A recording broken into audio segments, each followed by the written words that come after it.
बंगाल की खाड़ी का एरिया था, इस भाग को क्या कहते हैं, बे ऑफ बंगाल, बंगाल की खाड़ी। तो इसके क्षेत्र जो अरबियन सी है, अरब सागर वाला क्षेत्र, जहाँ पे बॉम्बे है, जहाँ पे आपका गोवा है, जहाँ पे आपका महाराष्ट्र और कर्नाटक का क्षेत्र है, उसको उसमें ये राज्य उसकी मतलब मित्र, ठीक। तो ही established friendly relations with Kadamba dynasty and वाका डायनेस्टी, ठीक।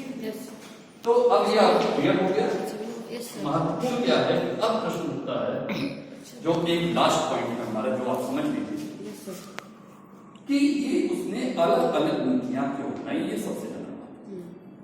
अब इसके जब हम हिस्ट्री में पढ़ते हैं किसी शासक की नीति के विषय में, तो अगर हम दो शासकों की नीति की तुलना कर लेते हैं तो बहुत अच्छे आपको एक आपकी समझ प्रदर्शन। अब आप मध्यकाल में चलिए, Alauddin Khilji.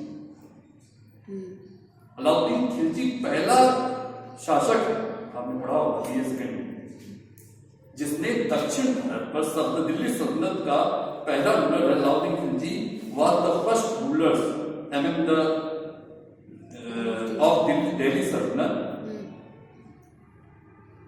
who conquered the South India, दक्षिण भारत। लेकिन उसने सेम ऐसी नीति अपनाई जैसे इस शासक ने। उसने दक्षिण भारत के जो राजा थे, चाहे पांड्य था, चाहे आपका यादव राजवंश था, आपका जो महाराष्ट्र में शासन करता था, चाहे आपका काकतीय राजवंश था, चाहे होयसल थे, और चाहे पांड्य वंश, पूरे दक्षिण भारत तक पहुंचा था वो, लेकिन किसी को भी सीधे दिल्ली के राज्य में मिलाया नहीं, उससे टैक्स लेकर के। क्यों?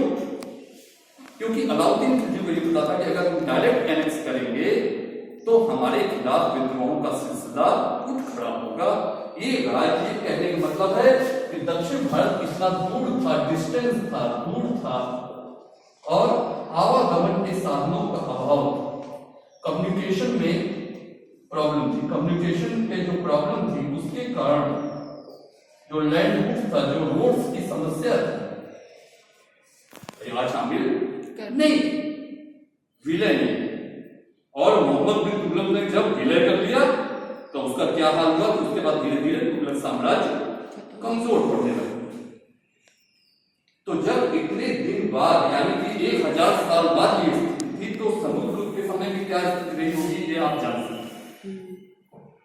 ठीक है, इंटरेस्टिंग बनाया मैंने नहीं तो मैं अभी नाम ध्यान देता हूं, आप परेशान हो जाते हो। अब आप नाम नहीं याद करोगे, अब आप थोड़े बहुत जो नाम याद करने वाला, जो रटने वाला वो है, वो भी याद करोगे, ठीक है ना, थोड़ा बहुत देख लो। लेकिन महत्वपूर्ण क्या है कि समुद्रगुप्त ने, अब हम इसका आंसर दे रहे हैं, समुद्रगुप्त ने आवागमन के साधनों को देखते हुए और गुप्त साम्राज्य से दक्षिण भारत की दूरी को देखते हुए, यानी पाटलिपुत्र जो केंद्रीय क्षेत्र है, यूपी और बिहार के क्षेत्र में इनका मुख्य पावर सेंटर्स था, उसकी दूरी को देखते हुए इन राज्यों को कृपा करके पहले तो पराजित किया, उसके बाद इन्हें पुनः उनके राज्य को लौटा दिया, बशर्ते कि वो एनुअल टैक्स राजकीय कर देते। ये दक्षिण नीति की समस्या हम औरंगजेब तक लगा करते हैं।